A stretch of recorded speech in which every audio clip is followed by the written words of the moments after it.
bir müsəlmanın birinci dərəcəli mütləq şəkildə oxuması gərəkən 5 kitab deyə bilərik. Çünki bəzən olur ki, insan özü üçün bir rutin qoyur. Rutini biraz ağır qoyduğu üçün onu bacarmır. Hətta bəzən olur ki, hər hansı bir yerdə insanlara namaz qıldıran adam belə buna diqqət eləmir. Sadəcə oxuyub keçməklə üzərində düşünmək, yəni üzərinə tədəbbür etmək belə deyək. Bu kimi şeyləri etməkdə hansı tövsiyələr verə bilərsiniz məsəl üçün? Siyər məlumatlarında bir çox müəllif hədis qədər ciddi davranmır.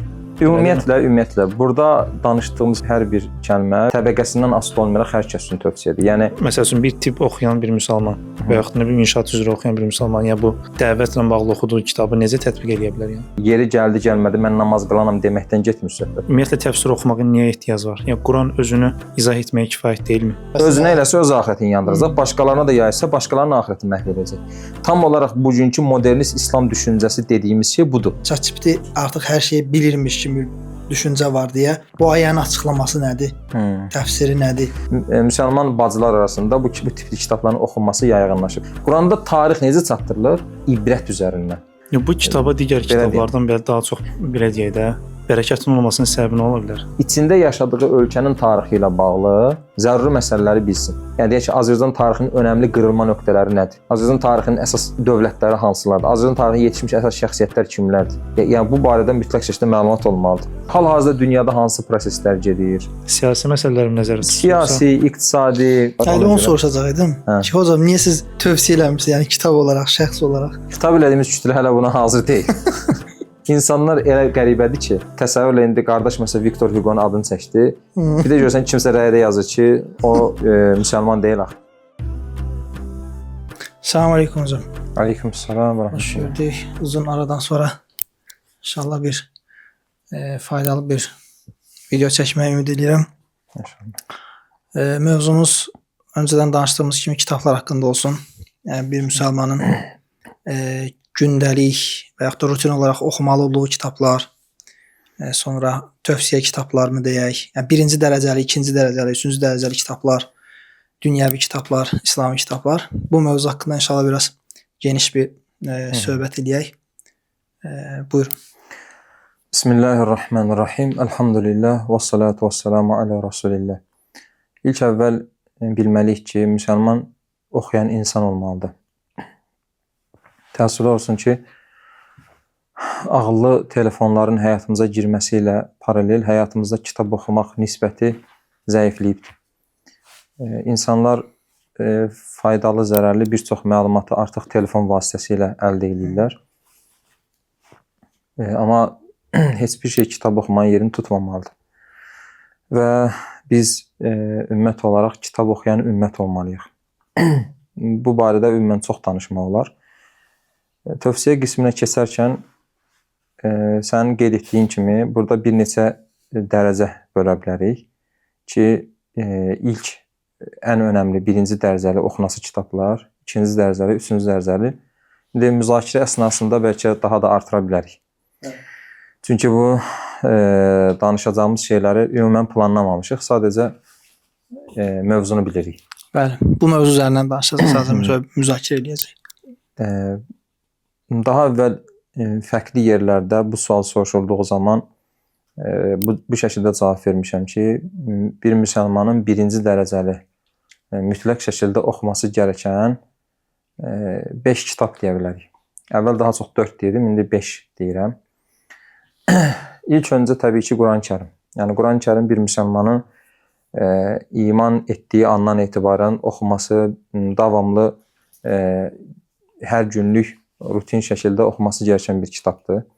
Ümumiyyətlə, bu qeyd edəcəyim birinci dərəcəli kitablar üçün bir ifadəni qeyd edeyim ki, bizim bəzi kitabların önündə alimlər həmin kitabı tərifləyərkən müəllif özü deyil. Deyək ki, başqa bir alim, başqa bir müəllifin bir kitabı haqqında fikir bildirərkən işlədən bir ifadə var. Deyirlər ki, bu kitab o qədər mühümdür ki, nə elmə yeni başlayan, nə də elmin zirvəsinə çatan insan bu kitabdan ehtiyatsız deyil. Bəzi kitablar üçün istifadə edilən bir ifadədir bu. Amma bu ifadəni biz deyəcəyimiz birinci dərəcəli kitablar üçün, yəni onu nəzərdə tutaq. Təbiidir ki, ilk olaraq yəni Quran-Kərimin oxunması həm başdan sona bir məalinin oxunması mütləqdir. Quran-Kərimin oxunmasından nəzərdə tutduğumuz odur ki, hər kəs ərəb dilini bilə bilməz təbii ki. Amma hər müsəlman Quranı həm ərəbcəsindən oxumaqla, həm də məalini oxumaqla mükəlləfdir. Ona görə ilk əvvəl Quran-Kərimin yaxşı, güvənilir bir məalini tapacaq bir müsəlman və o onun stolüstü kitabı halında olacaq. Yəni hər gün ən azı bizim tövsiyəmiz odur ki, Quran-Kərimin ərəbcəsindən bir 2 səhifə, məalindən də bir 2 səhifə ən azı oxusun. Təbii ki, bunu artırdıqca daha gözəl olar. İnsanın həm iman etdiyi kitabını anlaması baxımından, həm Allaha yaxınlaşması baxımından bunu artırması daha gözəldir. Amma çalışaq, onun da altında minimum bir şey deyim ki, insanlar bacarsınlar bunu. Ümumiyyətlə, bizim möminlərə tövsiyəmiz odur ki, Quranla elə bir bağları olsun ki, elə bir gün keçməsin ki, Quran-Kərimin üzünü açmasınlar. Çünki bəzən olur ki, insan özü üçün bir rutin qoyur. Rutini biraz ağır qoyduğu üçün onu bacarmır. Amma rutini nə qədər azaltsaq, o qədər bacaracaq və getdikcə də yavaş-yavaş artıra biləcək. Müəllim, siz ərəbcə oxumağı dediniz üzündən. Quran-Kərimi ərəbcə öyrənmək hər müsəlman üzərinə borcludurmu hər müsəlmanın?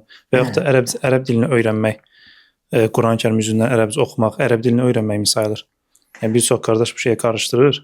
Yəni ki, məsələn təşviq eləyəndə ki, Quran-Kərimi üzündən oxumağı öyrənmək lazımdır. Yəni qarışdı ki, ərəb dilimi yoxsa bu necə şeydir? Ərəb dilini öyrənmək ümumən fərz-i kifayədir. Yəni müsəlmanlar içərisində, bir topluluq içərisində bir neçə nəfərin bilməsi ilə digərlərinin üzərindən qalxan fərzlərdəndir. Lakin Quran-Kərimin ərəbcə oxunması hər müsəlmanın öz üzərinə düşən fərzlərdəndir. Yəni hər müsəlmanın özünə yüklənmiş mükəlləfiyyətlərdəndir. Bu səbəbdən hər müsəlman üçün gərəklidir ki, Quran-Kərimi düzgün şəkildə oxumağı öyrənsin. Yəni təcvidinə uyğun şəkildə, hərflərin məxrəclərinə uyğun şəkildə oxumağı öyrənsin. Doğrudur, burada da fərqli şəkildə yanaşmalar ola bilir. Çünki bəzən olur ki, təcvid dərsi keçən elm əhli xocalarımız bir mədrəsə tələbəsinə keçəcəkləri səviyyədə siravi xaqdan bunu tələb edirlər. Bu doğru deyil. Yəni təcvidi də bu şəkildə deyə bilər ki, bir minimum standartlarda doğru, yəni səhv olmayacaq səviyyədə Quran oxumaq. Bir də var tamamilə, yəni qaydalarına uyğun şəkildə. Bunu siravi müsəlmanların hamısının bacarması çox da rahat deyil. Lakin o minimum standartlarda təcvid qaydalarına uyğun şəkildə Quran-Kərimi ərəbcə oxumağı öyrənmək hər kəs üçün gərəklidir. Yəni çünki namaz qılırıqda, namaz qılarkən qiraəti düzgün etmək üçün Quran-Kərimi yəni gərək üzündən düzgün oxuya bilir. Yəni burada məna pozulması falan da ola bilər Quranı oxuyarkən. O da Allah qorusun, namazın pozulmasına gəlib çıxır. Bəli, çox qarşılaşılır bu. Təəssüflər olsun ki, hətta bəzən olur ki, hər hansı bir yerdə insanlara namaz qıldıran adam belə buna diqqət eləmir. İmam da məsələn diqqət eləmir bu şeylərə. Elə oxuyur ki, məna dəyişir. Özünün də, arkadaşlarının da namazının səhih olmamasına səbəb olur. Ona görə minimum standartlara Quran-Kərimi ərəbcə oxumağı öyrənmək hər kəs üçün gərəklidir. Lakin yəni burada bəzən siravi müsəlmanlar belə gözü qorxar ki, ərəbcə öyrənmək falan. Yox, ərəbcə öyrənmək uzun bir prosesdir. Lakin Quran-Kərimi üzündən oxumağı öyrənmək bir neçə dərsə həll edilə biləcək bir şeydir. Sadəcə davamlı oxumaq lazımdır ki, oxuma sürətini normallaşsın. Çünki biz Quran-Kərimin mənalarını başa düşməyin əsl olduğunu deməmizlə yanaşı, Quran-Kərimin ləfzinə də qoyulmuş bir bərəkət var, bir rəhmət var, bir şifa var. O səbəbdən hər müsəlman üçün gərəklidir ki, Quran-Kərimi günlük həm ərəbcəsini, həm məalini paralelində oxusun. Amma orada minimum deyərkən, orada bir şey qeyd eləmək istədim ki, yəni elə gün ola bilər ki, sən bütün günü məşğul ola bilərsən. Planlamadığın bir işin çıxır, bir səfərin olur. Ən azından bir ayə də olsa belə, bir neçə ayə olsa belə, hər gün Quranla bir bağın olsun. Bu ən minimumdur. Onun üstündə bayaq dediyimiz kimi günə 2 səhifə ərəbcə, 2 səhifə məal ola bilər.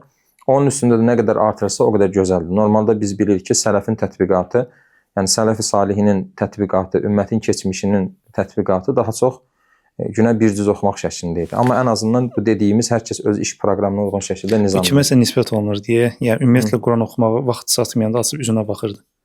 Kim idi o? Ümumiyyətlə sahabelərə və yaxud salihlərə nisbət olunur ki, gözü ağrıyan insana Qurana baxmağı tövsiyə ediblər. Və buna bənzər də. Yəni adam deyir ki, ən azından Quranla bir bağım olsun. Yəni mən bu gün Allahın kitabını açmadığım, Allahın kitabı ilə bir bağımın olmadığı bir gün keçməsin. Yəni Quranla müsəlmanların bağı bu şəkildə olmalıdır. Amma təbii ki, ərəbcəsini oxumaq, məalini oxumaqla Quran qarşısındakı bizim vəzifələrimiz bitmiş olmur. Paralelində məsələn yaxşı bir təfsir dərsi dinlənilə bilər, amma bu artıq növbəti səviyyə üçün deyərik. Yəni birinci səviyyə üçün ilk tövsiyə edəcəyimiz Quran-Kərimdir, ərəbcəsi və məali. İndi təfsir qisminə ikinci səviyyədə keçərik. Yəni Quran-Kərimdən sonra başqa nə oxuya bilərik? Birinci səviyyədə olmazsa olmaz hər kəs üçün. Yəni İslam'a ilk gələnindən ta elmdə dərinləşmiş insanlara qədər. Quran-Kərim ikinci tövsiyə edəcəyimiz təbii ki, bir müsəlmanın həyatında hədislər olmalıdır mütləq şəkildə. Yəni Allah Rəsulunun sallallahu əleyhi və səlləm hədislərini bilmək hər bir müsəlman üçün önəmlidir. Niyə görə önəmlidir? Çünki hədislər həm Quranın açıqlaması mahiyyətindədir, həm də Quran bir kitabdır. Bu kitab insan həyatında necə tətbiq edilə bilər? Biz bunu Allah Rəsulunun sallallahu əleyhi və səlləm həyatına baxdığımız zaman, hədislərinə baxdığımız zaman başa düşürük. Ona görə hər bir müsəlmanın həyatında mütləq şəkildə günlük hədis oxuması olmalıdır. Lakin biz burada hədis kitabı olaraq İmam Nəvəvinin Riyazu Salihin kitabını tövsiyə edirik. Yəni digər kitabları da ola bilər də, amma xüsusən Riyazu Salihin üzərində dayanırıq. Riyazu Salihin İmam Nəvəvi isimli bir alimin ilk qaynaqlardan topladığı kitabdır. Riyazu Salihin tərtibatı çox gözəldir. Çünki əhkam məsələlərinə çox girilmir. Bir neçə şəkildə başa düşülməsi ehtimal olunan rəvayətlərə çox girilmir. Daha çox bir müsəlmanın əxlaqi keyfiyyətləri, düzəltməsi gərəkən qüsurları, həmçinin qəlb əməlləri, qəlb xəstəlikləri, fəzilətli əməllər, yəni bir müsəlman şəxsiyyətinin inşası üçün gərəkli olan nə qədər rəvayətlər varsa, İmam Nəvəvi Riyazu Salihin kitabında bunları toplayıb və elə şəkildədir ki, deyək ki, bir adam yeni İslama gəlibdir, o da rahat oxuyub başa düşə bilər. Bir adam elmdə çox dərinləşmiş birisidir, o da Riyazu Salihindən ehtiyatsız deyil. Yəni Quran ardıcada Riyazu Salihinin mütləq şəkildə oxunması lazımdır. O zaman bir sual verim. Quran-ı Kərimlə bağlı mövzuya qayıtmaq istəyirəm. Orada Quranın ərəbcə yox da məalını oxuyarkən, yəni gündəlik bir rutin deyirsə 2 səhifə tutaq. Yəni bunu sadəcə oxuyub keçməklə, oxuyub üzərində düşünmək, yəni Allah bu ayədə bir var ki, ümumi bir belə deyək də ümumi bir məna kəsb edir. Bir də özümüzə götürə biləcəyimiz mənalar da çıxa bilər də oradan. Və yaxud həyatımızdan. Yəni üzərinə tədəbbür etmək, belə deyək. Yəni bu kimi şeyləri etməkdə hansı tövsiyələr verə bilərsiniz məsəl üçün bizim üçün? Bu önəmli məsələdir. Lakin bu qismini ikinci səviyyəyə saxlamışdım ki, orada təfsir oxumaq qismində. Çünki biz bacarırsa birinci səviyyəni maksimum yüngül tutmağa çalışırıq ki, hər kəs mütləq şəkildə bunu etsin. Təbii ki, məal oxuduqca da insan üçün tədəbbür gərəklidir. Lakin bunun üçün təfsir bazası olmalıdır insan. Təfsir bazası da ikinci səviyyədə deyəcək inşallah. Çünki hər kəsə birinci səviyyədə təfsir oxu demək olmur. Yəni hər bir müsəlmanın mütləq şəkildə Quran-Kərim, Riyazu Salihin. Deyək ki, bir adam İslam'a yeni gəlib, İslamı mən necə tanıyacağam? İlk oxuyacağı bu dediyimiz birinci səviyyə kitablardır. Yəni, davam edirik birinci səviyyəni. Amma deyək ki, sən dediyimiz kimi də illərdir İslamdasan, amma yenə də oxumalısan. Yəni Quran, Riyazu Salihin bizim stolsuz kitabımız olmalıdır. Riyazu Salihinlə bağlı və yaxud Quran-Kərimlə bağlı sual varsa... Hətta bir müəllim danışırdı, dünyanın fərqli coğrafiyalarında olan bir müəllimdir, bir çox ölkədə olub. Deyir ki, hansı ölkədə, hansı məscidə girdimsə, orada imamın insanlara vaaz verərək istifadə etdiyi kitablardan biri Riyazu Salihin idi. Yəni dünyanın hər bir yerinə yayılmış bir kitabdır. Çox bərəkətli bir kitabdır. Hətta belə deyə bilərik ki, ümumiyyətlə bu kitab yazıldıqdan sonra Ümmət-i Muhammed tarixində Qurandan sonra ən çox oxunan kitab halındadır. Yəni onun qədər oxunan, onun qədər evlərə, məscidlərə girən, hətta hər hansı bir hava limanında gözlədiyin zaman, gedib orada namaz otağında, məsciddə gözlədiyin zaman orada da Riyazu Salihin görürsən. Bu kitaba digər kitablardan belə daha çox belə deyək də bərəkətin olmasının səbəbi nə ola bilər? Yazılmasında ixlas mı, yoxsa fərqli bir kitabdır? Bərəkət zaten rahat izah edilə bilən bir şey deyil. Yəni o Allahın lütf etdiyi bir şeydir. İmam Nəvəviyə Yəni onun Allah Teala ona nəsib eləyib ki, onun hazırladığı kitab əslində qeyri-adi bir İmam Nəvvinin elmi mirasını ortaya qoyduğu daha dəyərli kitablar var. Yəni nə mənada daha dəyərli? Riyazu Salihindən dəyərli mənasında demirəm. Yəni İmam Nəvvinin elə kitabları var ki, orada onun elmi səviyyəsini görürsən. Amma Riyazu Salihdə sadəcə toplayıb demək olar ki.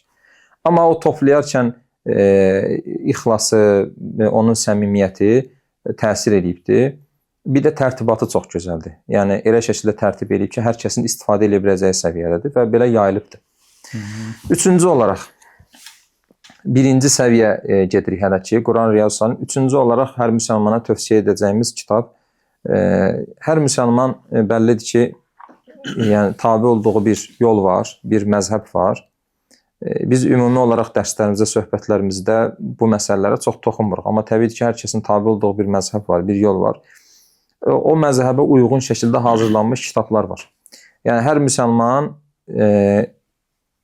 necə əməl edəcəyinə dair hökmləri bilməlidir. Həm etiqadi olaraq, həm əməli olaraq necə əməl edəcəyinə dair hökmləri bilməlidir. Çünki bizim Quran və Riyazu Salihin oxuyun tövsiyəmiz Quran və Riyazu Salihin oxuyun, özünüzə hökmlər çıxarın demək deyil. Yəni nə mənada? Quran oxuyun, Allahın ayələrini bilin, Allah sizdən nə istəyir bunu bilin. Amma siz oradan özünüzə hökm çıxara biləcək səlahiyyətdə deyilsiniz. Yəni siravi bir müsəlman bunu bacarmaz təbii ki. Çünki gərəkli olan odur ki, Quranı və sünnəni yaxşı şəkildə bilən alimlər var. Sən də bu dini o alimlərdən götürəsən. Yəni əməli həyatında nəyi necə tətbiq edəcəyini o alimlərin Quran və sünnədən başa düşüb, süzüb, sənə hazırlayıb təqdim etdikləri üzərindən yaşamalısan. Çünki özün buna əhliyyət sahibi deyilsən. Əhliyyət sahibi deyilsənsə, təbiidir ki, alimlərdən götürəcəksən. Və bizdə İslamın əməli hökmlərini insanlara öyrədən elm fiqh elmidir. Fiqh elmi ilə bağlı yazılmış daha sadə kitablar var ki, hər təbəqənin bunu bilməsi lazımdır. Xüsusən ibadətlər fiqhi. Çünki fiqh elə geniş bir sahədir ki, həyatın bütün sahələrini əhatə eləyir. Lakin bir müsəlmanın ilk öncə öyrənməsi gerəkən hansı tərəfidir? İbadətlər tərəfidir. Yəni namaz, oruc, zəkat, həcc və bunlarla bağlı məsələlər, şərti nədir, fərzi nədir, pozan halları nədir, sünnəti nədir, vacibi nədir? Bütün bunları hər müsəlmanın bilməsi gərəklidir. Və İslam coğrafiyasında son əsrlərdə formalaşmış bir adət var ki, bütün xalqı nəzərə alaraq belə bir elmihal yazma mədəniyyəti, kültürü formalaşdı. Yəni bəzi alimlər elmihal kitabları deyilən kitablar hazırladılar. Bu elmihal kitabları ümumi xalqın istifadəsi üçün əsasən hazırlanmışdı. Elmihal kitablarının içərisinə nə daxil edildi? Öncəliklə zəruri etiqadi bilgilər. Yəni bir müsəlman nəyə necə inanmalıdır? Amma çox da ixtilaflı məsələlərə girmədən, yəni iman əsaslarının zəruri tərəfləri, yəni iman əsaslarının açıqlanması üzərinə zəruri əqidə bilgiləri bu elmihal kitablarının girişində olur. İkinci olaraq da ibadətlər fiqhi. Xüsusən də təharət, namaz və digər ibadətlər də əlavə eləyirlər. Etiqadın zəruri məsələləri və fiqhin zəruri ibadətlər bölümləri bir yerdə olan kitablara da elmihal kitabları deyildi. Və hər bir müsəlman üçün də gərəklidir ki, mütləq şəkildə bir elmihal kitabını oxusun. Sən xatırlamıramsa bundan bağlı bir hədis olmalıdır. Allah Resulü yəni üçüncü tövsiyəmiz elmihaldır. Allah Resulü sallallahu əleyhi və səlləm buyurur ki, hər bir müsəlman və kişi elm öyrənmək fərzdir. Yəni orada elmdən məqsəd elmihal bilgilərdirmi? Yəni elmihal yazanlar bunu bu cür başa düşüblər. Yəni təməl, yəni hər bir müsəlman təməl bu bilgiləri bilməlidir. Çünki biz namaz qılırıq, namazı necə qılacağıq? Namazdan öncə bunun təharəti var, dəst namazı var, necə eləyəcək? Bunu zaten hər bir müsəlman bilməlidir, fərzdir. Və bunu öyrənə biləcəyimiz kitablarda elmihal kitablardır. Sadəcə biz burada bacardıqca çalışacağıq. İndi Riyazu Salihin adını dedik, İmam Nəvvinin adını dedik. Amma bacardıqca çalışacağıq ki, çox müəlliflərin adını deməyək. Biz ümumi tövsiyə eləyək. Bu tövsiyə içərisində uyğun müəlliflərin uyğun kitabları var. O kitablar əldə edilib oxunar. Elmihal kitabları da, yəni bir çox müəllifin hazırladığı gözəl elmihal kitabları var. O elmihal kitablarından hər hansı birisi əldə edilib, hər hansı birisi dediyim bütün elmihal kitabları çox gözəldir mənasında yox. Təbii ki, içərisində çox qəribə görüşlər olan, çox qəribə problemlər olan və yaxud uydurma hədislər olan elmihal kitablar da var. Bunu demirik. Yəni normal deyək ki, kim hansı məzhəbdədirsə, öz məzhəbində uyğun şəkildə hazırlanmış bir elmihal kitabını əldə eləyər, oxuyar. Çünki bu elmihal üçün nə öyrənmiş olacaqsan? Zəruri etiqad bilgilər və zəruri fiqh bilgiləri ibadətlər mövzusunda. Üçüncü tövsiyəmiz budur. Dördüncü olaraq, hər bir müsəlman üçün gərəklidir ki, Peyğəmbərimizin sallallahu aleyhi ve sellem həyatını bilsin. Yəni, bütün təfsilatı ilə, bütün detalları ilə olmasa belə, Peyğəmbərimizin həyatının ümumi xətlərini hər bir müsəlmanın bilməsi zəruridir. Çünki hədis məsələsini qeyd edərkən verdiyimiz örnək burada da keçərlidir ki, Quranın bir insan həyatında necə tətbiq ediləcəyini biz Allah Rəsulunun sallallahu aleyhi ve sellem həyatına baxdığımız zaman öyrənirik. Ki, bu da siyər kitablarında toplanıb. Yəni, Peyğəmbərimizin həyatına dair yazılmış kitablar var, siyər kitabları. Bu siyər kitablarından hər hansı birisi, yəni kimsə güvəndiyi bir müəllifin hazırladığı bir kitabı əldə eləyər və oxuyar. Çünki o siyər kitablarında da bir qaynaq əsərləri var. Qaynaq əsərləri hər kəsin oxuması mümkün deyil və doğru da deyil. Daha sadə hazırlanmış və müasir müəlliflərin hazırladığı siyər kitablar var ki, o kitablardan hər hansı birisi əldə edilib oxudular. Bu siyər kitabları məsələsində konkret bir müəllif adı və ya yayın evi adı, nəşriyyat adı qeyd etməyəcəm. Lakin ümumi iki məsələni qeyd edəcəm ki, siyər oxuyarkən biz nəyə diqqət edəcəyik? Yəni, bu qeyd etdiyimiz standartlar üzərindən hər kəs oxuyacağı siyər kitabının qərarını verib ona görə bir kitab əldə edə bilər. Birincisi, hal-hazırda bir də bir şey qeyd edeyim ki, mən burada tövsiyə edərkən əsasən Azərbaycanca rahat əldə edilə bilən kitabları deyirəm və yaxud türkcə. Çünki bizim cəmiyyətimizdə insanlar Azərbaycan dilində oxuduqları kimi, başa düşdükləri kimi türkcədə rahat şəkildə başa düşürlər. Yəni, bu dediklərim, yəni mən ərəbcə kitablar tövsiyə eləməyəcəm burada. Çünki o məxsusən elm tələbələrinə yönəlikdir, amma ümumən türkcə əldə edilə bilən kitablar deyirəm. Məsələn, bu siyər deyirsə, yəni Peyğəmbərimizin həyatını oxumaq. Yəni bu hər bir müsəlman bu necə oxumalıdır? Hansı metodla oxumalıdır? Yəni quru bir xronologiya ardıcıllığı mı kimi yoxsa yəni oradan hansı ibrətləri çıxartmalıyıq? Siyər oxumada hal-hazırda hazırlanmış, yəni son deyək ki, illərdə hazırlanmış siyər kitablarında, yəni türkcə əldə edilən və ya Azərbaycanca da bir çoxu tərcümə edilib. Siyər kitablarında əsasən ilk diqqət edilməsi gerəkən bir məsələ var ki, kitabların böyük əsərində bu problemdir. Problem tərəfi nədir? Siyər məlumatlarında bir çox müəllif hədis qədər ciddi davranmır. Yəni, siyər kitablarında çox ciddi şəkildə uydurma rəvayətlər var. Bizim bəzi qaynaq əsərlərdə də var. Çünki qaynaq əsərləri yazan alimlər bunu bəlli ixtisas əhli üçün yazdıqlarına görə rahat şəkildə bütün rəvayətləri toplayıblar. Lakin bugün bəziləri bunu bütün kütlənin istifadə edəcəyi kitabların içərisinə daxil edirlər. Bu doğru bir şey deyil. Yəni, ilk öncə diqqət etməmiz gerəkən odur ki, siyər kitablarında ciddi şəkildə uydurmalar var. Və bu uydurma rəvayətlər üzərindən siyər öyrənilməz. Bir çox problemlərə səbəb olur. Zaten caiz deyil. Yəni, Peyğəmbərin adına yalan danışmaq haşa. Digər, orada bir məsələ var ki, bu uydurma rəvayətlər və yaxud şiddətli zəif rəvayətlər üzərində siyər hazırladıqlarına görə belə bir deyək ki, tərz də formalaşdı ki, bəzi müəlliflər səhih hədislərlə siyər deyə kitablar hazırladılar. Səhih hədislərlə siyər kitablarından hər hansı birisinin oxunması gözəl olur. Çünki səhih hədislərlə siyər yazanlar daha çox hədis qaynaqlarına müraciət edib, oradakı siyər dağınıq şəkildə olan siyər bilgilərini toplayıblar, bir siyər kitabları hazırlayıb. Bu çox gözəldir. Bu tipli kitab əldə etdiyiniz zaman orada o kitabı oxuduğunuz zaman siz ən azı siyər tərəfini sağlam şəkildə öyrənmiş olacaqsınız. İkinci tərəfi, siyəri quru şəkildə oxumaq insana sadəcə məlumat verir. Lakin oxuduqlarını günümüz dünyasına tətbiq etmək, öz yaşantına, içində olduğun cəmiyyətə tətbiq etmək üçün siyərdən ibrət çıxaran kitabların oxunması fayda verir. Yəni, bir, səhih hədislərlə hazırlanmış kitab oxumaq. İkincisi, siyərdən günümüzə ibrətlər çıxaran kitablar var ki, müasir müəlliflərin bir çoxunun kitablarında bu var. Bu iki tərəfə diqqət edərək siyər oxumaq insana fayda verir. 4 kitabı qeyd etdik. Siyər üzərinə varmı sual? Siyər üzərinə, yəni xeyr, sadəcə yəni Allah Azza və Cəllə bizə Quran-Kərimdə Peyğəmbərimizin üsvətun həsənə olduğunu bizə bildirdi, gözəl örnək olduğunu. Yəni o gözəl örnəkdən istifadə etmək üçün sadəcə quru-quruya oxumaq bizə fayda vermir. Təbii ki, oradan ibrətləri çıxartmaq lazımdır. 5-ci olaraq hansı kitabı tövsiyə edərsiniz? Hər bir müsəlman oxuması gərəkən. 5-ci olaraq hər bir müsəlmanın mütləq şəkildə oxuması gərəkən kitab, hər bir müsəlmanın evində olması gərəkən kitab dualar və zikirlərlə bağlı hazırlanmış, səhih rəvayətlərdən əsasən hazırlanmış hər hansı bir kitabın bir müsəlmanın evində olması mütləqdir. Bir müsəlmanın oxuması, əzbərləməsi, istifadə etməsi mütləqdir. Burada da bizim tövsiyəmiz yenə Nəvəvinin Əzkər isimli əsəridir. Dualar və zikirlərlə bağlı hazırladığı əsəridir. Hətta əvvəllər deyərlərmiş ki, evində əskər yoxdursa, evini sat, əskər al. Yəni bu qədər mühümdür. İmam Nəvi yenə o kitabı çox gözəl şəkildə hazırlayıb. O kitabda yəni Allah Resulü sallallahu əleyhi və səlləmin ta yuxudan oyandıqdan yatana qədər gün ərzində etdiyi dualar, zikirlər, qarşılaşdığı fərqli situasiyalarda etdiyi zikirlər, dualar, səhər axşam zikirləri, duaları, bunlar hamısı yer alır. Bir müsəlmanın həyatında zikir və dua önəmli bir yerdə olduğuna görə mütləq şəkildə bu birinci dərəcəli kitablar içərisində olmalıdır.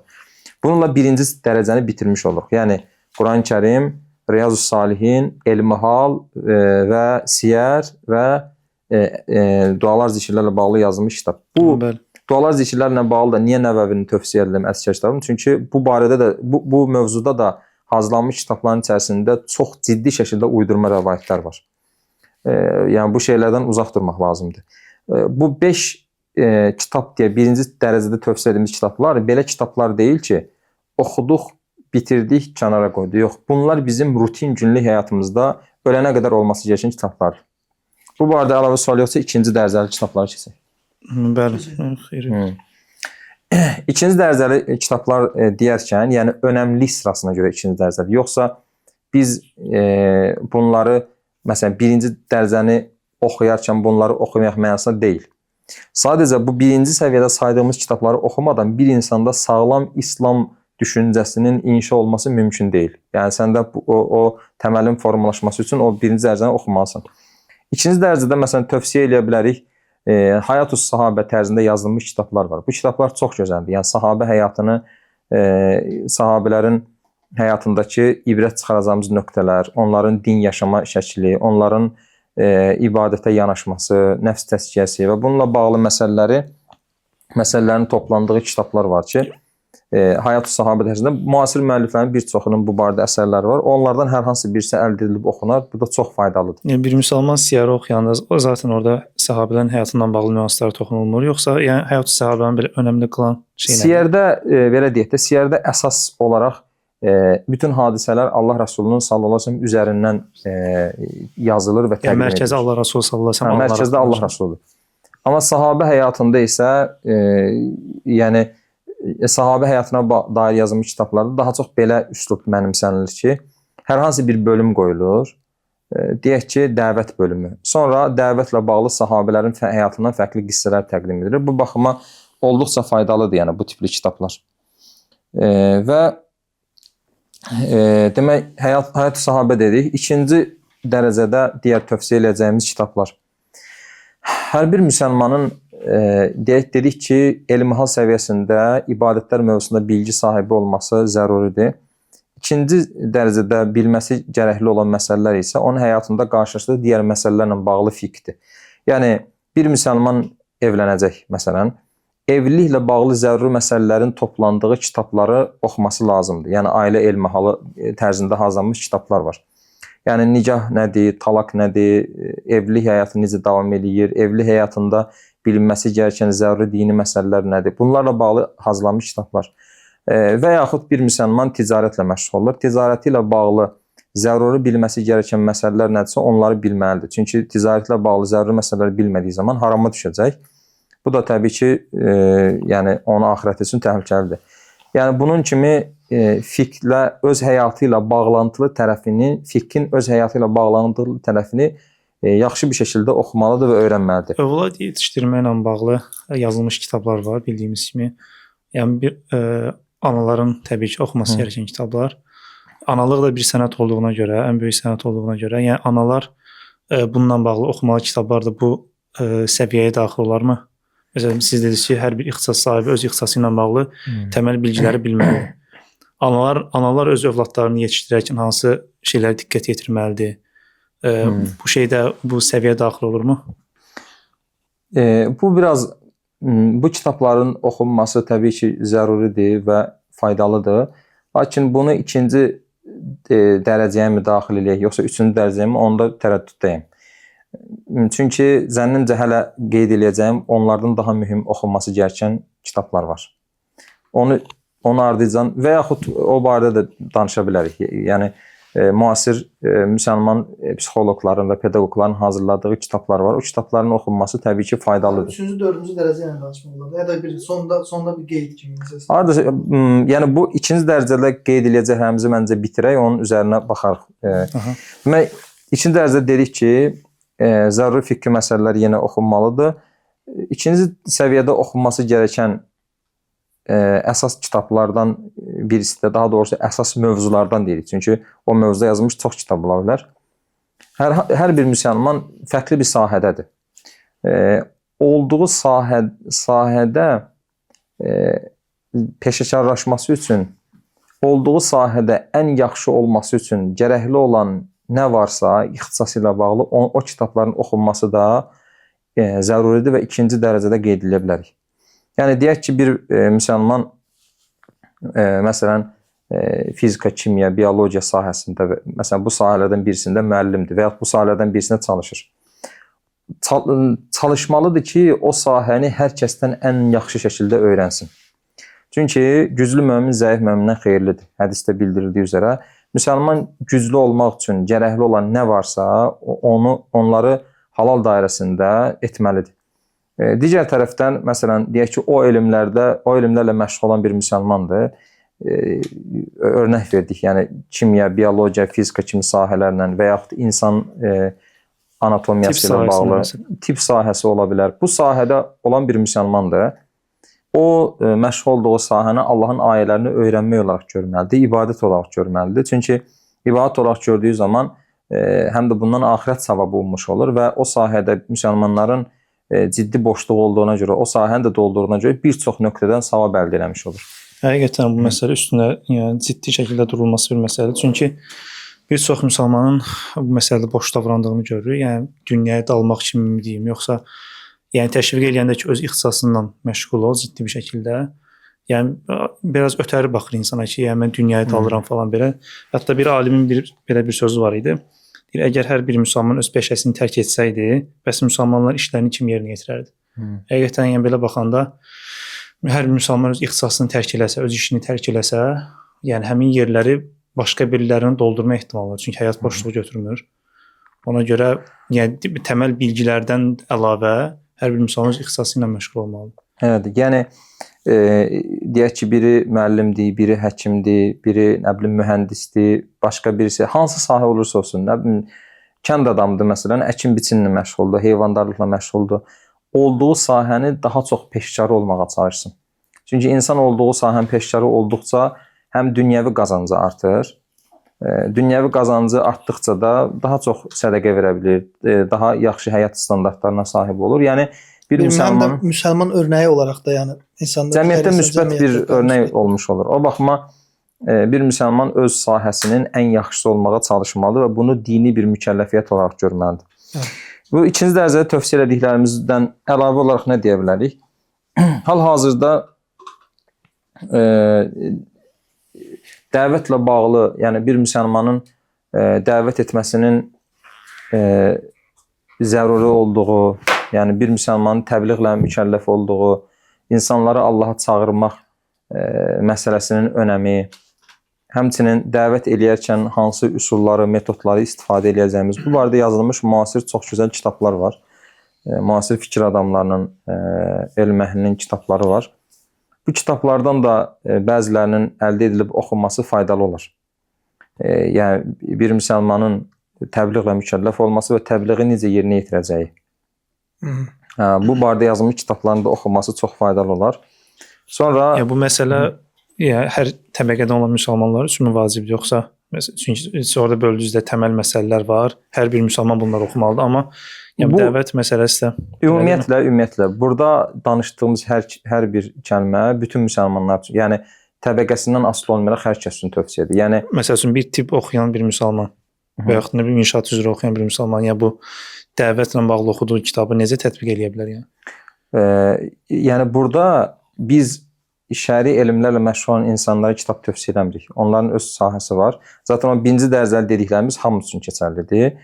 Yəni onlar üçün də həmçinin. Amma burada ümumi dediklərimiz bütün xalq təbəqələri üçün keçərlidir. Məsələn, tibbdə oxuyur və yaxud müəllimdir. Bilməlidir ki, hər bir müsəlman dəvətlə mükəlləfdir. imkanı miqdarınca, gücü miqdarınca dəvətlə mükəlləfdir. Deyək ki, tibbdə məsələn bir mömin də həkim işləyir hər hansı bir xəstəxanada. O dəvət etmə, insanları Allaha çağırma şuurunda olduğu zaman onun İslam'a verə biləcəyi fayda hal-hazırki şərtlərdə bəlkə də hər hansı bir şəri elmlə məşğul olan insanın verəcəyi faydadan qat-qat daha çox ola bilər. Hər bir müsəlman dəvətlə məşğul olmalıdır deyərkən ağla belə bir şey gəlməməlidir zənn edirəm. Ərəb dili öyrənməlidir, şəriət elmləri öyrənməlidir. O nəzərdə tutmuruq. Çünki adam elə öz sahəsini oxusun. Həkimdir.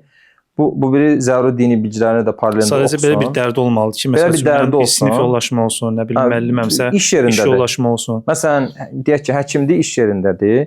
Bunun iş yoldaşları var. Onlara dəvət verə bilər. Bunun qohumları var, onlara dəvət verməlidir. Bunun yanına insanlar gəlirlər, davamlı xəstələr gəlirlər. O xəstənin müalicə əsnasında ona dəvət verilir. Amma bu ona görə qeyd etdik ki, dəvətlə bağlı yazılmış kitablarda üsul metod öyrədilir. Yəni o üsulu metodu bilmədən bunları etmək bəzən fayda əvəzinə zərər verə bilər. Deyək ki, adam deyir ki, mən insanları İslam'a çağırmalıyam. Məsələn, həkimdir. Xəstəsi gəlir, başlayır bir hocanın insanlara vaaz verdiyi kimi xəstəyə vaaz verir. Bu doğru bir şey deyil. Sadəcə o yerinə görə, yəni sən İslami kimliyini bildirərsən. Yəni bildirərsən dediyin, yəni yeri gəldi gəlmədi mən namaz qılanam deməkdən getmir söhbət. Sadəcə yəni danışığınla, halınla, əxlaqınla bildirərsən. Tibbi Allah Rəsulundan gəlmiş, səhih sünnədə gəlmiş tövsiyələr var. O tövsiyələrdən deyərsən. Bunun üzərindən, yəni dəvət elə bir prosesdir ki, o anda veriləcək qərardır. Yəni nəyi necə eləyəcəyin. Yəni hər kəsə uyğun bir paket vermək mümkün deyil. Dəvətlə bağlı məsələ açılır. Bir şey dediyim, yəni müsəlmanları dəvət etməyi önəmini çatdıranda onları çoxsu başa düşür ki, nəsə danışmaq lazımdır. Əksinə bir müsəlman öz halı ilə belə insanları dəvət edə bilər. Məsələn, öz ümumiyyətlə həyatında İslamı ciddi bir şəkildə yaşasa, ətrafındakı insanlara zaten dəvət. Çünki bilirik ki, sahabələr öz dillərini bilmədiyi bir məkanlara gedəndə onlara öz danışaraq dəvət vermirdilər. Öz İslami həssasiyyətlərini göstərərək, ticarətdəki məsəl üçün ədaləti gözləyərək bu cür insanlara dəvət verirdilər. Ya bir müsəlman da hardasa işləyirsə və yaxud oxuyursa, namazların vaxtdan belə yerinə yetirməsi, sözündə dürüst olması, əməllərində dürüst olması, ədalətli olması, ya bu şeylər insanı zaten cəlb edir. Tam olaraq da qəsd etdiyimiz oydu. Yəni ki, bu gün həkimlik dedik, müəllimlik dedik. Yəni çox da danışmağa ehtiyac yoxdur. İstənilən bir sahə, deyək ki, bir müsəlman maşın ustasıdır məsələn. İstənilən bir sahədə bu gün cəmiyyətimizdə əsas müraciət etdiyimiz sahələrdə qarşılaşdığımız iki problem var. Bir, adam işini bilmir, ya işini bilmir. İki, işini bilir amma ən belə qaba təbirlə vicdansızdır məsələn. Yəni bu iki qüsuru bir şəxs, yəni bir müsəlman öz üzərindən qaldırsa, həm işini yaxşı bilsə, həm də əxlaqlı, vicdanlı, insanlara dürüst şəkildə yanaşan birisi olsa, onun dəvəti baxımından yetəri qədər effektiv olacaq. Yəni. Sonra hər bir müsəlmanın qəlbini qəlb xəstəliklərindən təmizləməsi zəruridir. Yəni kibirdir, riyadır, həsəddir, ucbdur, bənzəri qəlb xəstəliklərinin qəlbini təmizləməsi zəruridir. Və bu qəlb xəstəliklərlə bağlı hazırlanmış kitablar var. Qəlbi müalicə ilə bağlı hazırlanmış kitablar var.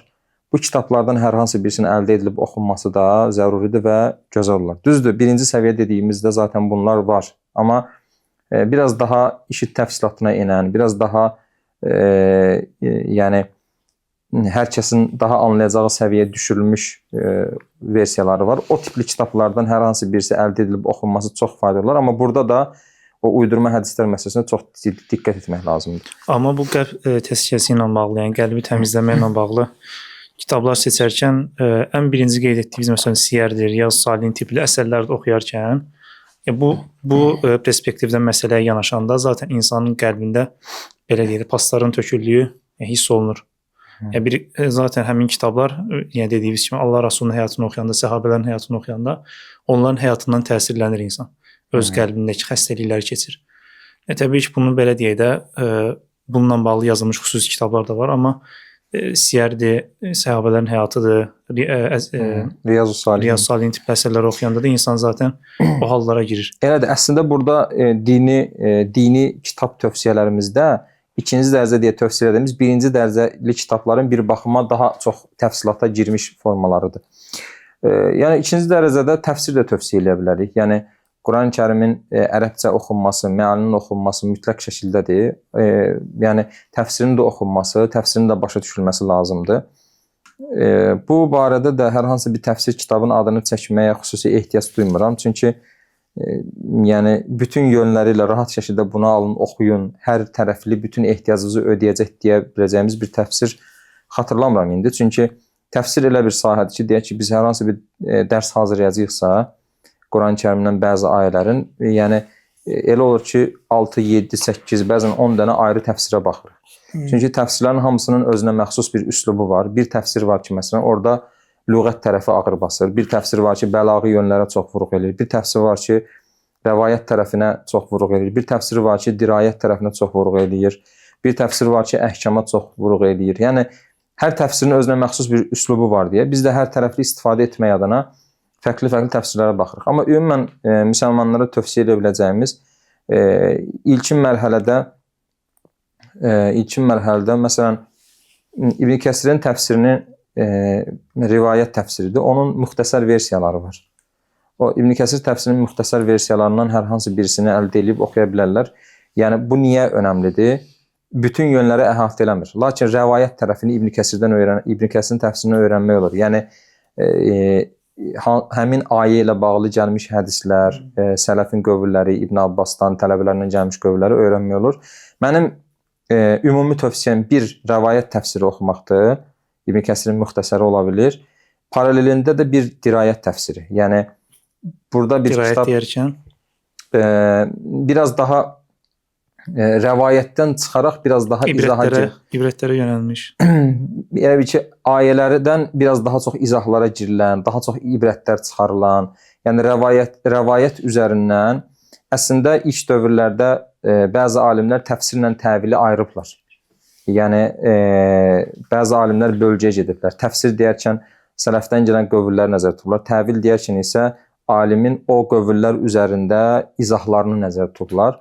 Bəzi alimlərimiz çox gözəl izahlar verirlər. Həqiqətən oxuduğu zaman insan Quranın ecazkarlığını anlayacağı izahlar verirlər. Amma bu izahları izahlı hazırlanmış, yəni bu stildə hazırlanmış təfsir kitablarını oxuyarkən götürməyimiz gerəkən bir üslub var. Çünki bu niyə mühümdür?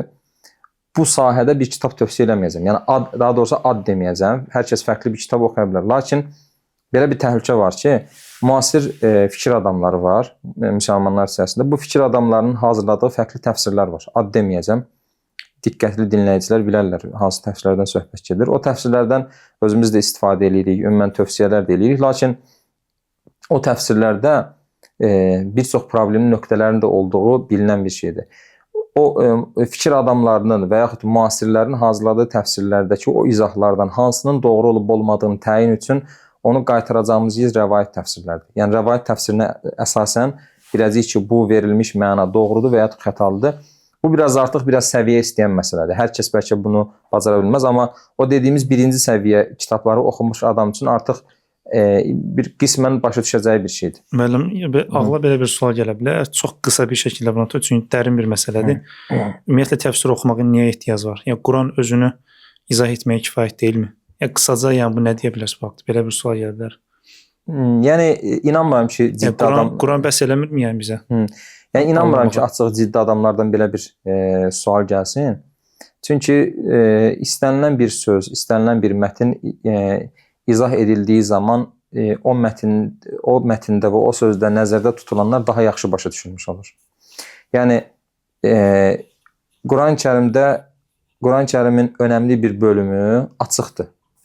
Yəni Allah Teala bizdən nələri istədiyi açıq şəkildə bizə bildirilibdir kitabımızda. Amma təfsir edilməsi, şərh edilməsi bu açıqlığa əngəl deyil. Elə bir ki, sən hər hansı açıq bir mesajı dinlədin, Qurandan bir mesajı aldın. Məsələn, deyək ki, Quranda açıqdan bildirilir ki, məsələn bir ayədir. Əgər orada Allahdan başqa ilahlar olsaydı, nizam pozulardı. Yəni fəsada oxuyardı. Burada Allah Teala nəyə vurğu edir? Tövhidə vurğu edir. Tövhidin əqli bir dəlilini gətirir. Məsələn, bu ayə açıqdırmı? Bəli, açıqdır. Oxuyanda biz başa düşə bilirikmi? Bəli, başa düşə bilirik. Lakin deyək ki, hər hansı bir təfsir kitabını açırıq və kainatdakı nizamın örnəklərini qeyd edir səhifələrcə. Bu ayə bizə daha çox açılırmı? Bəli, daha çox açılır. Bu ayəni daha yaxşı başa düşürükmü? Bəli, daha yaxşı. Yəni bu ona əngəl deyil. Daha yaxşı başa düşmək üçün mütləq şəkildə təfsirin oxunması lazımdır. Bir də elə ayələr var ki, təbii ki, onları tam rahat şəkildə başa düşmək olmur. Bu mütləq şəkildə əhkama qayıdan məsələlərdir. O artıq mütləq şəkildə təfsirdən oxunmalıdır, yəni alimlərdən oxunmalıdır. Yoxsa yəni başa düşülməz. Bəs belə bir şey deyim. Tutaq ki, təfsir kitabı yoxdur və yaxud da müraciət eləmirik. Təbii ki, hər kəsin təfsirlərə əl çatan da deyil də belə bu dəqiqə belə deyək. Əslində əl çatandır. Onlayn bəlkə axtarar tapar və yəni belə deyək, təfsirlərdən hansı təfsiri oxuyum, hansı alimin təfsiri daha belə deyək də izah oluna biləcəkdir və yaxud da qavraya biləcəyim tipdədir. Yəni onları bilmir adam. Sadəcə Quranın məalını açıb, tərcüməsini açıb, oxuyur və oradan ayələrdən, yəni tədəbbür məqsədi ilə düşünür, tədəbbür eləyir və təbii ki, özündən artıq başlayır öz-özünə bir növ açıqlamağa da ki, yəqin Allah burada bunu demək istəyir. Bu kimi şeylər bəs caizlik baxmaya icazəlidirmi və yaxud da ki, bunu etmək olarmı, etməmək lazımsa bu nə üçün təhlükəlidir? Əgər təhlükəlidirsə də təbii ki.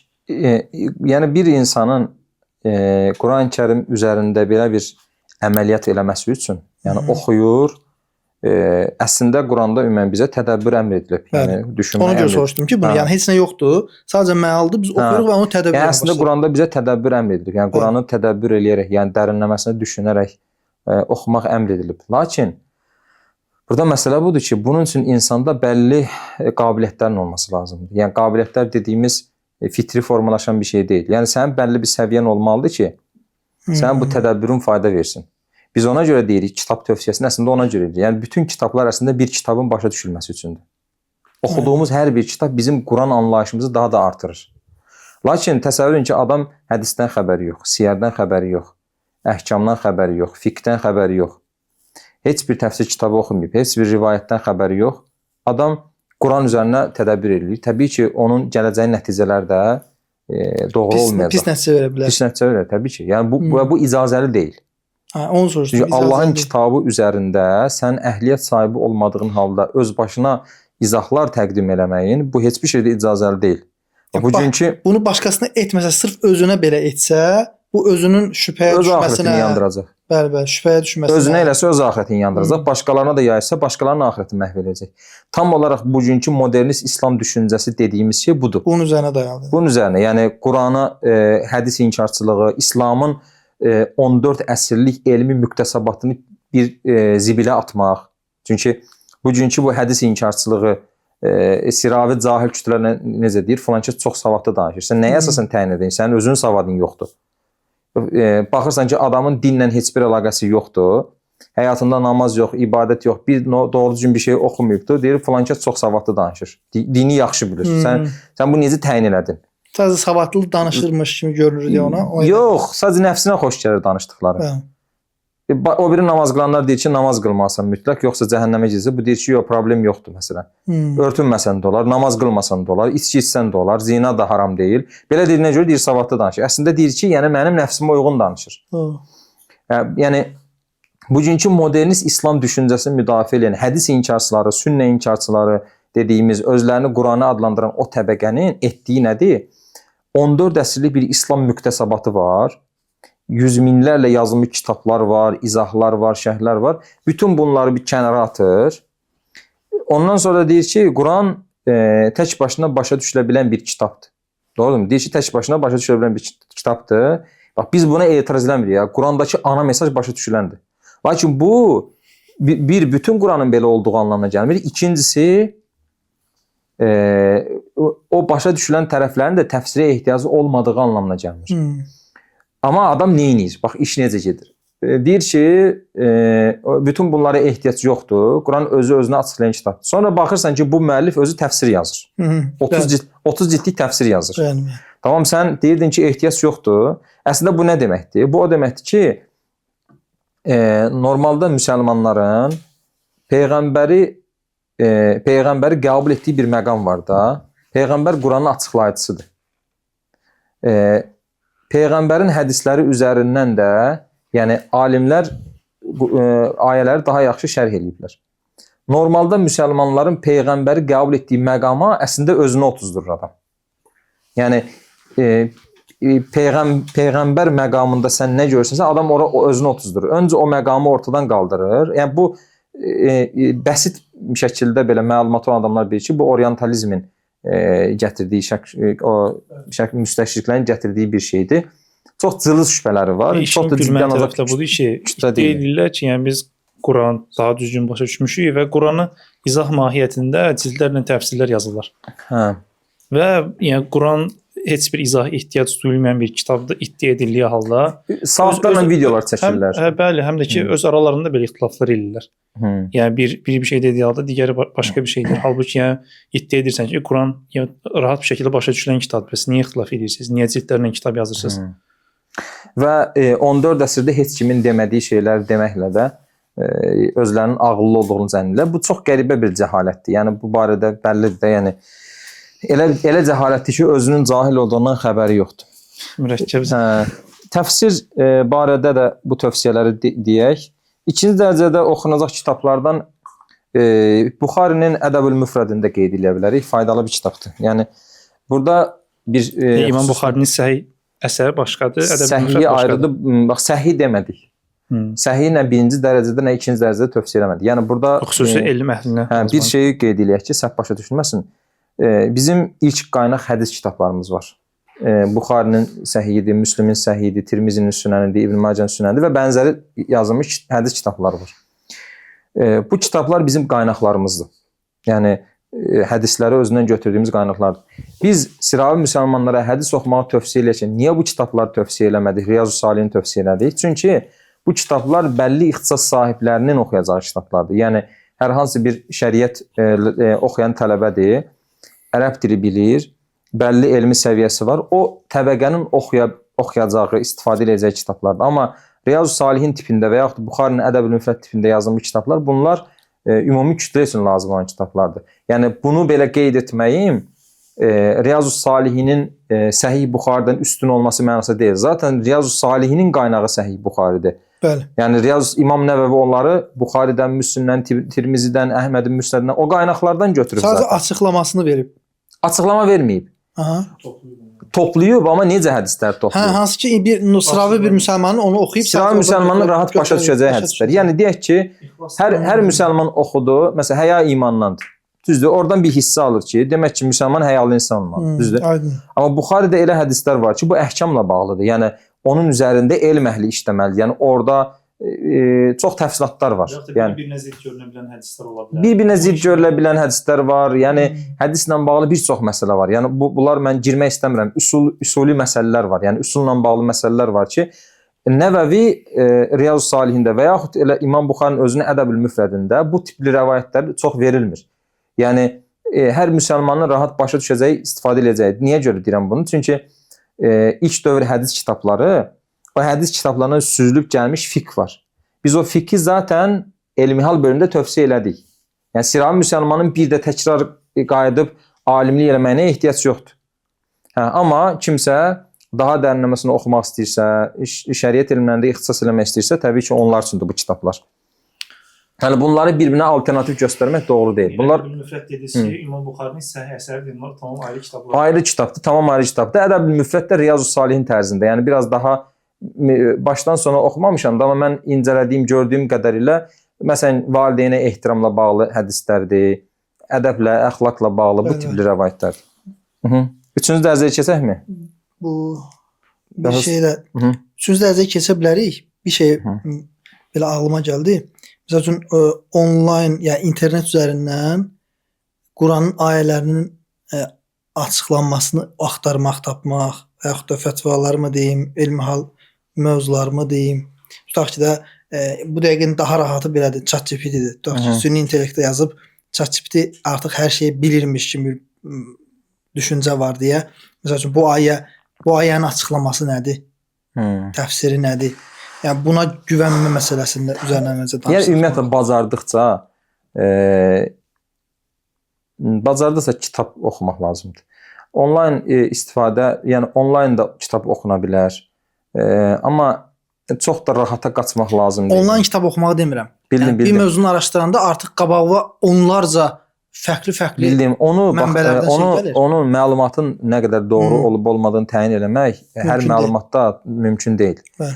Çünki o da insanlardan belə deyim də topladığı datanı sənə təqdim edir bir baxıma. O data nə qədər doğru. O data da hər yerdən gəlir zaten. Hər yerdən gələ bilir. O baxıma bunu biraz təyin etmək çətindir. Amma məsələn belə ola bilər ki, sən bir müsəlman olaraq deyək ki, filan saytı bilirsən, güvəndiyin elm əhlindən tövsiyə edilib ki, bu saytdakı məlumatlar doğrudur. Rahat şəkildə oradan fətva axtararsan, suallara baxarsan. Deyək ki, məsələn türkcə insanların istifadə etdiyi fətva saytları var. Və sən bilirsən ki, bu filan fətva qurumunun fətva saytıdır. Sən də buna güvənirsən. Rahat şəkildə girib ora sualları yazıb, oradan gələn fətva ilə əməl edə bilərsən. Amma yəni konkret rəsmi bir şey olmalı. Yəni rəsmi dediyim, deyək ki, filan fətva qurumunun və yaxud filan elm əhlinin saytıdır. Bu bilinən rəsmi saytıdır. Yəni uydurma və yaxud oradan buradan hardan gəldiyi bəlli olmayan məlumatlar bu şəkildə deyil. Belə əldə etmək lazımdır məlumatı. 3-cü dərəcə kitablara başlayarsan tövsiyə edəcəyimiz. Burada bir şey qeyd edeyim ki, yəni bunlar bu dediklərimiz hamısı paralel şəkildə oxuna bilər. Yəni biri bitirin, 2-yə keçsin, 2-ni bitirin, 3-ə keçsin mənasında demirik biz bunu. Yəni adam bunları paralel dərəcə və önəmlilik dərəcəsi deyək. Önəmlilik dərəcəsi daha doğru ifadə edir. Yoxsa bunlar hamısı paralel şəkildə bir oxuna bilər yəni. 3-cü dərəcədə sən öncədən qeyd etdiyinlə başlaya bilərik. Yəni uşaq tərbiyəsi ilə bağlı hazırlanmış kitablar və yaxud psixologiya ilə bağlı yazılmış kitablar, evliliklə bağlı yazılmış kitablar. Yəni işin fikri tərəfi deyil də, daha çox tərbiyə tərəfi ilə bağlı yazılmış kitablar. Bu gün belə kitablar var. Daha çox türkcə hazırlanmış kitablardır. Bunların bir qismi Azərbaycan dilində tərcümə edilib. Uşaq tərbiyəsi ilə bağlı, uşaq psixologiyası ilə bağlı və yaxud yeni evlənənlərin bir-birinə rəftarları ilə bağlı bu tipli yazılmış kitablar var. Müəllimlərə yönəlik yazılmış kitablar var, tələbələrə yönəlik. Bu kitabların oxunması ümumi olaraq ciddi faydalıdır. Yəni bunların oxunmasını da tövsiyə edirəm. Lakin bəzən olur ki, son zamanlar bunu kənardan eşidirik, aldığımız məlumatlara əsasən müsəlman bacılar arasında bu tipli kitabların oxunması yayğanlaşıb. Yəni uşaq tərbiyəsi və yaxud evlilik falan bu məsələlərlə bağlı bu çox gözəl bir haldır. Yəni müsəlman təsəttürü bacılar bu kitabları çox oxuyurlar axır vaxtlar. Lakin oxuduğunuz kitablardakı məlumatları mütləq qəbul eləməyin. Yəni bu sorğulanmaz həqiqətdir. Yəni bu belə bir şey deyil. Çünki bunlar elə sahələrdir ki, insan psixologiyası və yaxud pedaqogika və bənzəri sahələr, bunlar elə sahələrdir ki, bunlar əsasən yaşanmış hallar üzərinə qaydalaşdırılan sahələrdir. Yəni deyək ki, nə qədər insanda müşahidə edilir, deyək ki, 100 dənə insanda bir hal müşahidə edilir və onun üzərinə belə bir tövsiyə edilir ki, bu filan hal filan şəkildə nəticə verir. İnsan həyatı çox dinamik olduğuna görə, yəni bir düstur üzərindən getmək olmur da, çox dəyişən. Deyək ki, düsturlaşdırılıb, qaydalaşdırılıb. 100 nəfərdə ortaya çıxmış bir hal 101-cidə də belə olacaq deyə bir şey yoxdur.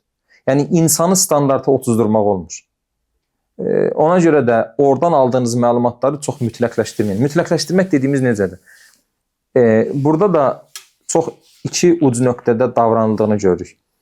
Əvvəlki nəsildə, yəni belə deyək də bizim valideynlər təbəqəsində və yaxud elə bizim öz təbəqə götürək, yəni bizim valideynlər nəslinin, o təbəqənin övladlarını tərbiyə etmə şəklində onlar təbii ki, bu kitabları oxumurdular, xəbərləri yox idi.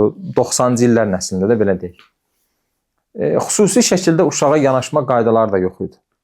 Yəni uşaqdır, təbii olaraq böyüyürdü həyatın içində. Və orada görürdük ki, uşağa deyək ki, şiddət göstərilərkən, uşağa qarşı davranışlar sərgilənərkən uşağın gələcəkdə travma alması falan bunlar hesablanmırdı. Yəni çox rahat şəkildə davranılırdı. Bu bir çox problemlərə səbəb olur. Amma bu tipli kitablar oxunduqdan sonra yeni nəsil tam bunun ziddində yetişir. Ümumiyyətlə toxunmamaq. Yəni ümumiyyətlə toxunma, ümumiyyətlə heç bir şəkildə uşağa olmaz deməmək. Yəni deyək ki, əvvəlki nəsil uşağa şiddət göstərirsə, bu nəsil də sıfır şiddət, tamam, təbii şiddət olmasın, hə. Amma ümumiyyətlə uşağa olmaz deyilən bir şey deyilmir sanki və buradan da egoist bir nəsil çıxır. Əslində yəni, çox dərin bir məsələdir. Qabağından qaçılan, hər istədiyi edilən, hətta müsəlman psixoloqlardan birisinin gözəl bir sözü var. Deyir, övladınızın tərbiyəsiz olmanı istəyirsə, onun hər istədiyini eləyin. Yəni uşağı qadağalar da qoymaq lazımdır. Amma biraz bu kitabların çox oxunmasının belə mənfi tərəfi də müşahidə olunur. Bununla bağlı dərinləməsinə ayrıca bir video da hazırlamaq olar. Çünki bu çox ola bilər və yaxud bəlkə o sahədə daha dərinləməsinə oxuma eləyənlər danışsa daha yaxşı olur. olur. Sonra üçüncü səviyyə nəyi tövsiyə edə bilərik? Demək, dedik ki, bayaq bəzi kitabların, bəzi elmlərin adını çəkdik. Fizika, kimya, biologiya. Bunlar məxsusi o sahə ilə məşğul olan insanların oxuyacağı kitablardır. Düzdür, o sahədə olan adamlar o sahədə daha da özlərini yaxşı şəkildə yetişdirməlidir. Amma sosial elmlər elədir ki, bir o elmlərdə ixtisas sahibləri var. Deyək ki, tarix üzrə adam ixtisas sahibidir. Bir də var digər xalq, yəni tarixçi olmayanlar, belə deyək. Yəni tarixlə ixtisas şəklində məşğul olmayanlar. Tarix olsun, coğrafiya olsun, ümumi sosiologiya olsun, psixologiya olsun, ümumi bu elmlər. Bu elmlərdə ixtisas şəklində məşğul olmayanların da ümumi dünya görüşünün və bilgisinin olması lazımdır. Yəni sənin ümumi bir tarix təsəvvürün. Yəni sənin ümumi bir tarix təsəvvürün olmalıdır. Sənin ümumi bir coğrafiya ilə bağlı təsəvvürün olmalıdır. Psixologiya ilə bağlı, sosiologiya ilə bağlı təsəvvürün olmalıdır. Və bu sahədə yazılmış kitabların oxunması, həmçinin biz burada kitab tövsiyə edirik də, amma sənədli filmlər var, çox gözəl sənədli. Məsələn, o filmlərin izlənməsi, bunlar insana çox şey qatır. Yəni ümumi dünya tarixinin gedişatı necə olub? Çünki tarixi bilməyən içində olduğu dövrü də oxuya bilmir. İçində olduğu hadisələri anlamlandıra bilmir. Gələcəklə bağlı heç bir təsəvvürü olmur. Yəni tarixlə ciddi şəkildə bir bağının olması lazımdır bir müsəlmanın. Paralelində coğrafiya bu şəkildədir, sosiologiya bu şəkildədir, psixologiya bu şəkildədir. Bu sahələrin hər birində ümumi ibtidai bilginin olması lazımdır. İqtisadiyyat da həmçinin demək olar. İqtisadiyyat da ümumən ola bilər, bəli. Amma bu biraz daha spesifik bir sahədir.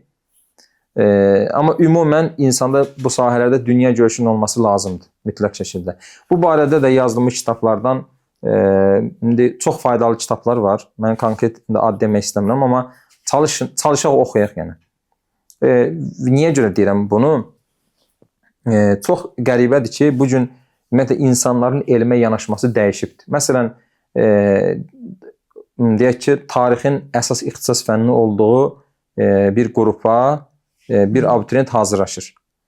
Abituriyent hazırlaşarkən ta ibtidaidən ki, indi ibtidai deyə başlayırlar da, ibtidaidən müasirə qədər bütün tarixi, həm dünya tarixinin əsas nöqtələrini, həm də Azərbaycan tarixinin əsas nöqtələrini oxumuş olur. Bir neçə kitabda oxumuş olur və gedir imtahan verir. Amma bu uşağın tarixlə bağlı hər hansı bir təsəvvürü olurmu? Əslində çox da olmur. Niyə? Çünki bunun elədiyi sadəcə xronologiya əzbərləmək. Xronologiya öyrən. Sadəcə xronologiya əzbəri. Çünki biz də o mərhələni keçmişik deyə bilirəm. Yəni sənin beynində çox ciddi bir xronologiya var. Amma sənin tarix şuurun yoxdur.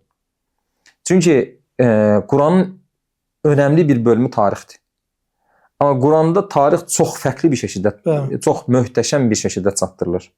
Yəni Quranda tarix üslubu çox fərqlidir. Diqqət eləsəz Quran oxuyanlar görür ki, Quranda tarix çatdırılarkən tarixin xronoloji tərəfi, yer, məkan, şəxslər, şəxslərin adları bu nöqtələrə vurğu edilmir. Tam əksinə qınanır bunları araşdıranlar. Quranda tarix necə çatdırılır? İbrət üzərindən. Yəni bir hadisə var, bu hadisədə nə çıxarılır? Çünki insan 1000 il öncə nə etsə insan insandır. Dövr dəyişər, şərtlər dəyişər, vasitələr dəyişər, alətlər dəyişər, hər şey dəyişir, amma insan həmin insandır. İnsan eyni müsbət və mənfi keyfiyyətləri daşıyır. Dolayısıyla 1000 il öncəki insanın düşdüyü xətalar nədirsə, sən də eyni xətalara düşmə riski daşıyırsan. Bu baxıma tarix bu nəzərlə oxunmalıdır. Bu nəzərlə oxunması gərəkdiyi üçün mən tarix oxumaq tövsiyə eləyərkən, məsələn, kimsə deyək ki, tövsiyəmizi qəbul elədi və deyir nə oxuyum? Getdi, məsələn, abituriyent hazırlığa bağlı yazılmış kitablar var. 2 dənə kitab, deyək ki, biri dünya tarixi, bir də Azərbaycan tarixi. İbtidaidən müasirə. Götürdü, bunu oxudu. Bundan sənin ciddi əldə edə biləcəyin bir şey yoxdur. Bunun yerinə tarixin məxsusi bir dövrünü işləyən, məxsusi bir dövründən bəhs edən kitabların oxunması daha yaxşıdır. Deyək ki, birisi, məsələn, sən bu biri kitabdan oxudun, 1453-cü ildə İstanbul fəth edilmişdi. Bu. Bir də var, sırf İstanbulun fəthinə əsaslan bir kitab oxursan. Yəni, sən buradan ala biləcəyin tarix şuurunu sənə qazandırdığını... Amma burada belə bir məsələ olur. Məsələn, həmin kitabı kim yazıbsa, öz fikirlərini, yəni subyektiv bir şəkildə yanaşırlar. Məsələn, amma bir insan, siz dediyiniz kimi, ümumi tarix oxuyarsa, Azərbaycan tarixi oxuyarsa, xronoloji olaraq da, ümumi bir anlayış olaraq oxusa, oradan öz nəticələrini də çıxara bilər. Nəticə çıxara bilirsən. Özündə niyə ki, ümumi olaraq məlumat toplayır, necə olub, nətər olub. Sıfır faydasız da demirəm. İlla ki, oradan da fayda əldə edir, amma nəticə çıxarmaq üçün sən hadisəni təfsilatlı şəkildə bilməlisən. Sən ili bilməyin sənə bir şey qatmır çox da. O ki, qaldı subyektiv yanaşmaya, bu qaçınılmaz bir şeydir.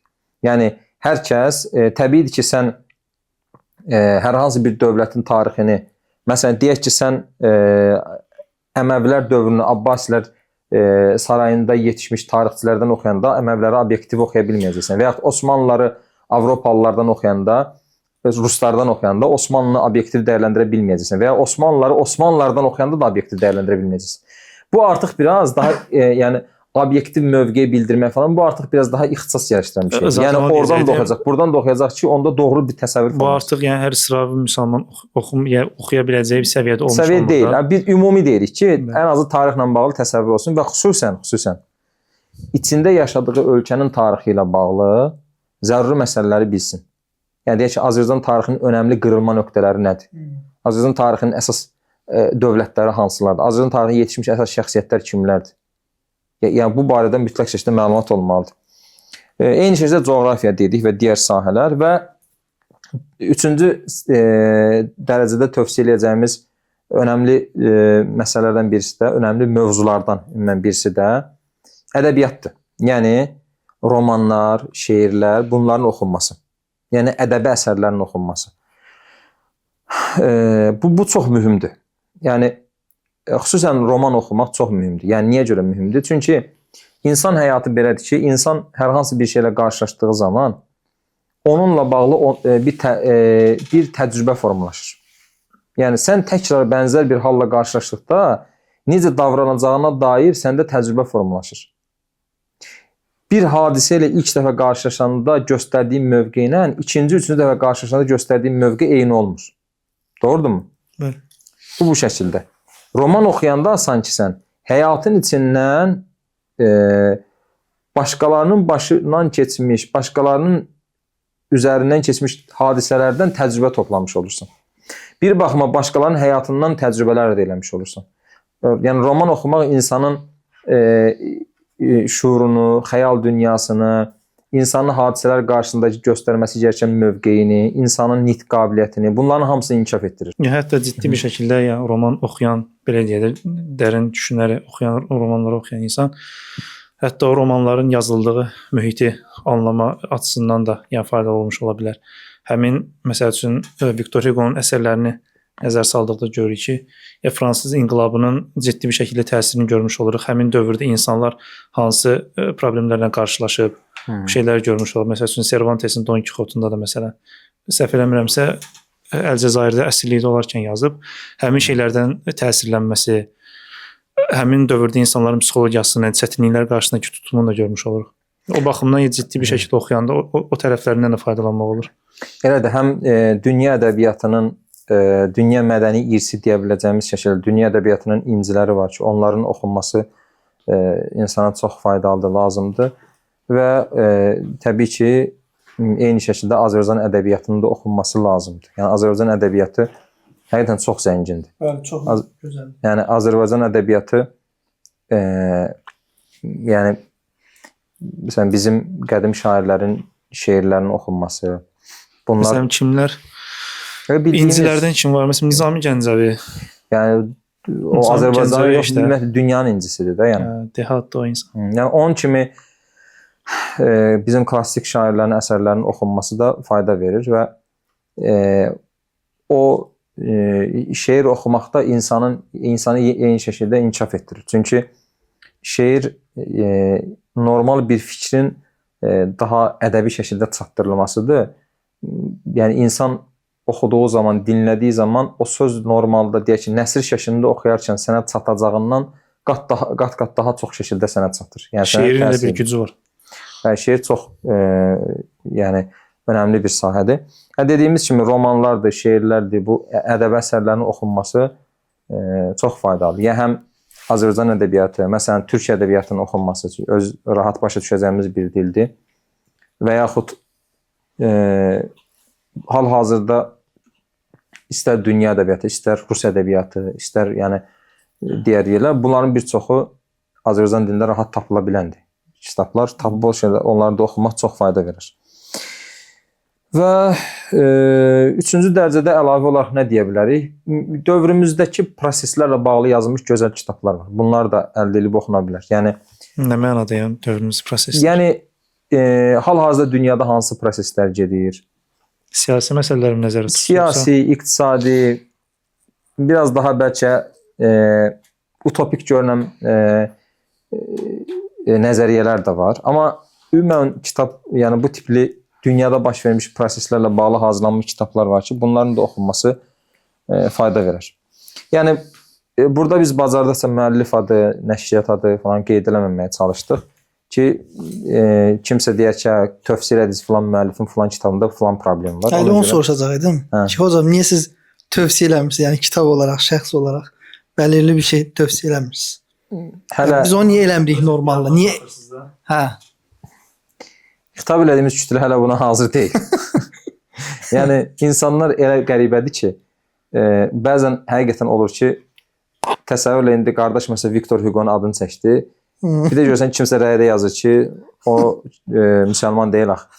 Biz burada tövsiyə elədiyimiz kitabların hər birisinin içindəki bütün məlumatlara, müəlliflərə falan qatılmağımız mənası gəlmir ki, biz ümumi faydadan danışırıq. Fayda hardasa götürəcəksiniz. Biz bu şeylər üçün inkişaf eləmək lazımdır.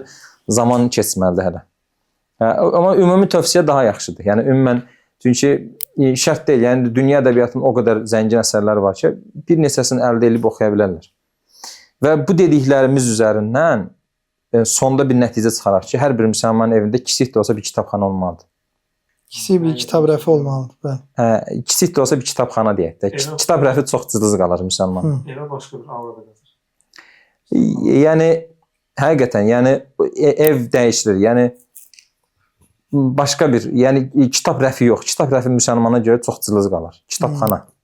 Kiçik kitabxana. Yəni rəf nədir ki? Yəni rəf adi bir şeydir. Kitab üçün ayrı ev almaq lazımdır. Alimlərdən birisi haqqında belə danışılır ki, imkanı da yaxşı olub, bir bölgəyə köçmək məcburiyyətində qalıb. Bu son dövrün alimlərindəndir. 2 dənə yanbayan ev alıb. Bir binada deyək ki, 2 dənə ev alıb, birini ailəsi üçün, birini də kitabları üçün. Yəni bizim alimlər belədirlər. Allah.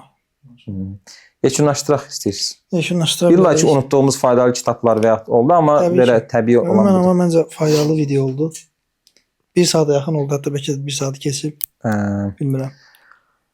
Allah bizi oxuyanlardan eləsin.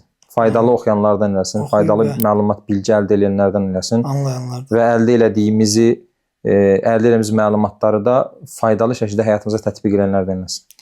Amin. Amin. Allah razı olsun. Oldu. Sağ olun. Oldu.